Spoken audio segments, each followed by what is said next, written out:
এই এই এই, এখানে পড়ে পড়ে মরার মতো ঘুমাচ্ছ কেন? হ্যাঁ, কাজকর্মে যাওয়া লাগবে না নাকি? আজ 2 দিন ধরে কাজে যাচ্ছ না, সংসার কি করে চলবে শুনি? বউ, এই সকাল সকাল কানের মাথা কাস না তো, আমাকে একটু ঘুমাতে দে। আমার শরীরটা একদমই ভালো না। আমার পেটের মধ্যে কেমন যেন গুড়গুড় করছে, মাথা বনবন করছে, কানের মধ্যে শাঁসা করছে। ও মা, বলে কি গো? আর কোনো রোগ হয়নি তো তোমার? শুধু এই কয়টা রোগ হয়েছে নাকি তোমার? এই অল্প রোগ তো এক্ষুনি সেরে যাবে, একটু বেশি রোগের কথা বলো গো। না, তোকে নিয়ে আমি আর পারি না। বললাম সকাল সকাল ঝগড়া করবার কোনো ইচ্ছে নেই তোর সাথে আমার। যা তো বউ, যেখানে যাচ্ছিলি সেখানে যা, আমাকে একটু ঘুমাতে দে। বলছি তোকে যে বললাম আমার শরীর খারাপ, বিশ্বাস করছিস না তো? না না না, আমি কি করে বিশ্বাস করব? এইটাই তো তোমার রোজকার নাটক। তুমি তো কাজের ভয়ে রোজ একটা না একটা বাহানা বানাও। আজ এইটা তো কাল নতুন একটা বাহানা। কি অশান্তি, কি অশান্তি! আমি কি করে বোঝাবো তোমাকে যে সত্যি আমার শরীরটা ভালো নেই? যা ভালো লাগে করো তুমি, আমি এই চললুম। যাক বাবা, আপদ বিদে হয়েছে। সারাক্ষণ শুধু কাজ আর কাজ। এখন আমি শান্তি করে ঘুমাই।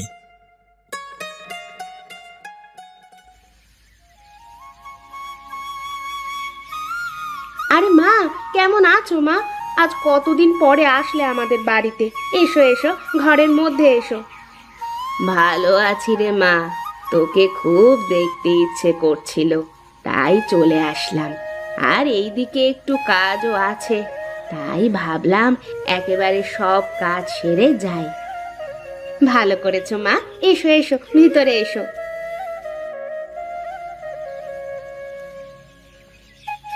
কিরে মালতী, আজ তুই রেগে আছিস কেন রে? কি হয়েছে তোর? আর সে কথা বলো না মা, তোমার জামাইটা যা হয়েছে না, সারাদিন কাজকর্ম কিচ্ছু করবে না, শুধু পড়ে পড়ে ঘুমাবে আর সব জ্বালা আমাকে পোহাতে হবে। আমার জীবনটা একেবারে নরক হয়ে গেল। আরে কিছু বেটা মানুষ এমন একটু ভবঘুরে স্বভাবের হয়। একটা বাচ্চা কাচ্চা হলে কাঁধে দায়িত্ব পড়লে দেখবি সব ঠিক হয়ে গেছে। না, এ মানুষ ঠিক হবার মানুষ নয় গো মা। আমি কত বোঝাই, ও আমার একটা কথা এক কান দিয়ে ঢুকিয়ে আরেক কান দিয়ে বের করে দেয়। আরে হবে রে হবে, কত এমন ভবঘুরে মানুষ দেখলাম, বিয়ের পর ঠিক হয়েছে, আর না হলে বাপ হওয়ার পরে ঠিক হয়েছে। জানিস, তোর বাবাও ঠিক এই রকম ছিল। তুই আমার জীবনে আসার পরে মানুষটা কেমন যেন কর্মঠ হয়ে গেল। দুনিয়া উল্টে গেলেও ঠিক হবে না মা, তুমি ওকে চেনো না তাই এমন কথা বলছো। আমি আজ 2 বছরে ওকে হাড়ে হাড়ে চিনে গেছি। আচ্ছা শোন, আমার কাছে একটা বুদ্ধি আছে, আমার কথা মতো কাজ কর, দেখবি সব ঠিক হয়ে যাবে। কি বুদ্ধি মা?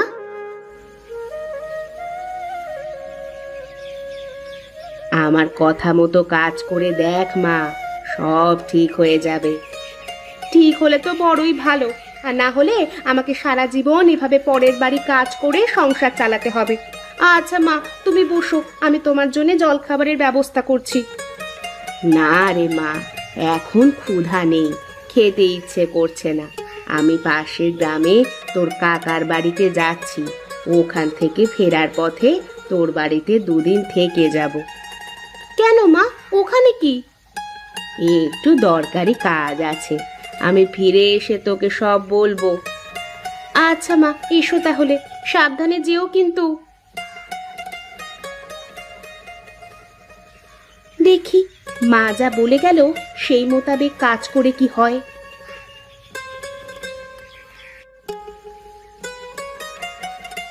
আহা, কি গন্ধ, কি গন্ধ! এত ভালো গন্ধ আসছে চিংড়ি মাছের। তা কোথায় পেয়েছো গো চিংড়ি মাছ গিন্নি? আমি তো চিংড়ি মাছ কিনিনি বহুদিন। তা কিনবে কি করে বলো? তুমি যা কিপটে, তাতে কি চিংড়ি মাছ কেনার কলিজা তোমার আছে? চিংড়ি মাছের যা দাম! এই এই এই সকাল সকাল তুমি আবার আমার ইজ্জতের বস্ত্র হরণ করে দিলে গিন্নি। এটা কিন্তু একেবারেই ভালো করলে না তুমি। বেশি আজে বাজে বকবে না কিন্তু সকালবেলা, এই আমি বলে দিলুম। না হলে কিন্তু এর থেকেও বেশি কিছু হবে। চুপচাপ গিয়ে হাতে মুখে পানি দিয়ে বসো, আমি চিংড়ির ভর্তাটা করে এনে খেতে দিচ্ছি। না, এইভাবে কি বেঁচে থাকা যায়? শেষে কিনা নিজের গিন্নির কাছে দাম পেলাম না, সকাল করে আমাকে এই রকম ভাবে খিস্তি মেরে দিল।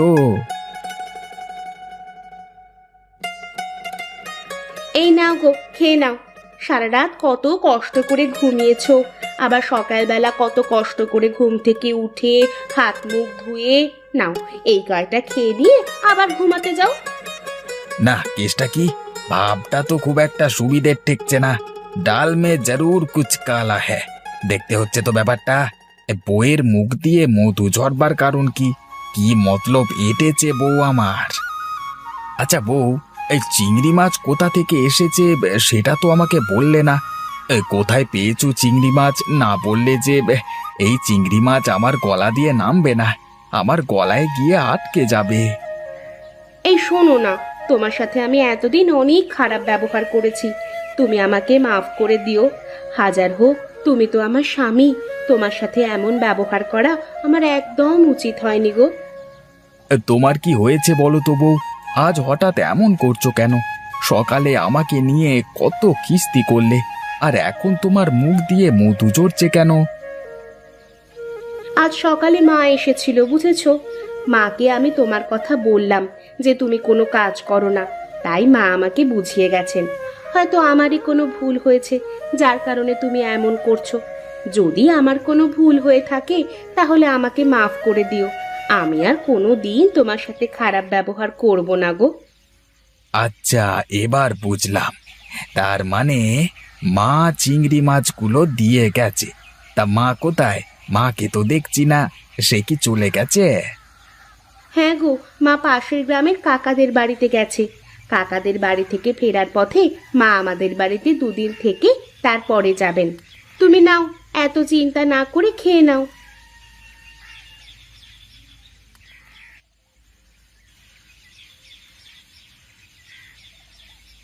ও হ্যাঁ হ্যাঁ, তৃপ্তি করে খেয়েছি আজকে।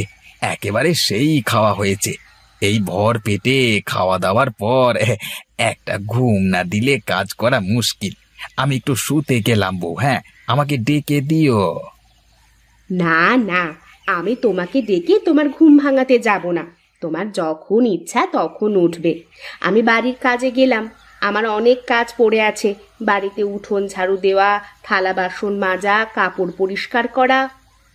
আচ্ছা আচ্ছা, যাও যাও, তুমি কাজে যাও, আমি একটু ঘুমটা দিই। আহ।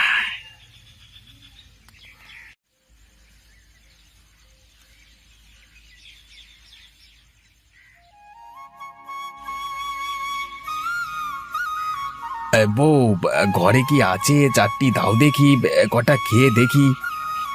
এই নাও, বসো, বসে পেট পুড়ে খেয়ে নাও। আজকেও আমি তোমার জন্যে চিংড়ি ভর্তা করেছি।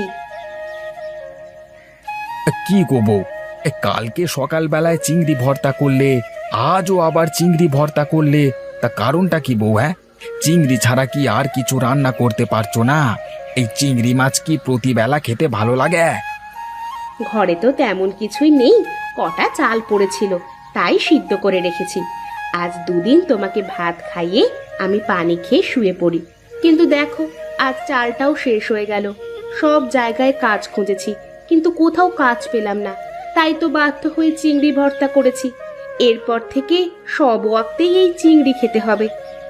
ও আচ্ছা আচ্ছা, দাও দাও, কটা চিংড়ি ভর্তা দিয়েই খেতে দাও দেখি। এই নাও।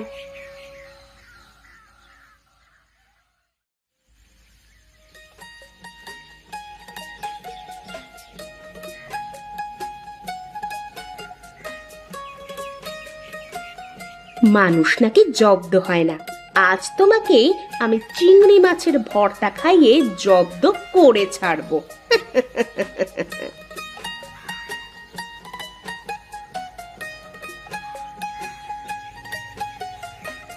এসেছো তুমি মা? এসো এসো, বসো এখানে। তা মা, বল তোর কি খবর? কি ভাব বুঝলি? জামাইয়ের কোনো পরিবর্তন বুঝতে পারছিস নাকি? হ্যাঁ গো মা, তোমার জামাইয়ের গায়ে জ্বালা ধরে যাচ্ছে। 2 দিন চিংড়ি খেয়েই উসবি শুরু হয়ে গেছে। আজ থেকে তো ডোজ আবার বাড়াবো। আজ আমি চিংড়ি শুটকি তোমার জামাইয়ের বালিশের মধ্যে রেখে দিয়েছি। সারা রাত ওই চিংড়ির গন্ধ শুঁকবে। আর আজকে থেকে 3 বেলা চিংড়ি খাওয়াবো তোমার জামাইকে। দেখি এবার তোমার জামাই কি করে। আরে জামাই আর এই চিংড়ির চাপ নিতে পারবে না। মানুষ রোজ রোজ একই জিনিসে বিরক্ত হয়ে পড়ে। হ্যাঁ মা, তাই তো দেখছি। আচ্ছা মা, তুমি ঘরে যাও। ওগো শুনছো, মা এসেছে।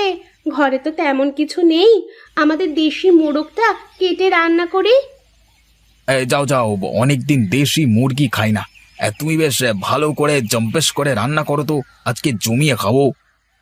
ওগো, মা তো 2-4 দিন থাকবে। মোড়কটা রান্না করে একদিনে খেয়ে ফেললে পরে কি খাওয়াবো বলো তো?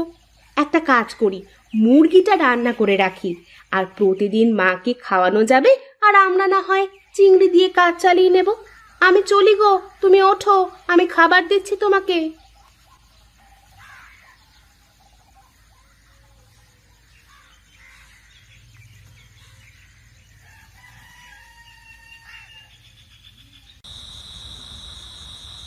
বউ, ঘরে কি আছে দাও দেখি, কটা খাই। এই নাও। কি গো বউ, শুধু এত চিংড়ি দেখছি যে, মুরগির মাংসটা কোথায়? মুরগির মাংস তো মা খেয়েছে, আর একটু আছে, সকালে মাকে দেব। না, এইভাবে আমি সারা দিন এই চিংড়ি ভর্তা খেতে পারছি না বউ। আমি আর অমন করব না, আমি কাল থেকে কাজে যাব। সত্যি তুমি কাজে যাবে? হ্যাঁ হ্যাঁ, আমি কাল থেকে প্রতিদিন কাজে যাব। আমি তোমার এই চিংড়ি ভর্তার কাছে হার মেনে গেলাম গো বউ। মানুষ নাকি জব্দ হয় না।